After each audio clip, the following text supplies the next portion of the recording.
Mister Bill Clinton সাহেব বাদশাহ ফাহাদকে বলতেছেন, আপনাদের সাথে আমাদের কত সম্পর্ক, একসাথে রাষ্ট্রীয়ভাবে কত চুক্তিপত্র, কত ধরনের মিটিং আপনাদের সাথে হয়, জাতিসংঘের মিটিং এ একসাথে যাই, দ্বিপাক্ষিক বৈঠক হয়, একসাথে বসে কত খানাপিনা খাই, কত আনন্দ ফুর্তি করি, কিন্তু মনের ভিতরে অন্তর থেকে একটা দ্বন্দ্ব আপনাদের সঙ্গে থেকেই গেল।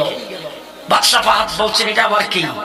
বলে, দেখেন আপনাদের যে ধর্মগ্রন্থ আল কোরআন, সেই কোরআনের ভিতরে ইহুদি, খ্রিস্টান, কাফের, মুশরিক, নাস্তিক, মুরতাদ তাদের সম্পর্কে বিভিন্ন রকম সমালোচনা আপনাদের কোরআনের ভিতরে আছে।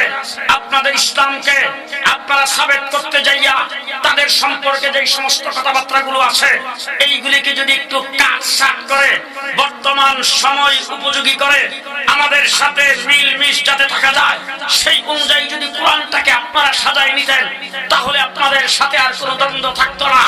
বাদশাহ ফাহাদ বললেন, এই বিল ক্লিনটন সাহেব, ভালো করে শুনে রাখেন, আপনাদের ধর্মগ্রন্থকে আপনারা বৎসরে বৎসরে পরিবর্তন করে নিজের মন গড়াই বানিয়েছেন বলে কোরআন সম্পর্কে এই কথা বলার সাহস পেয়েছেন।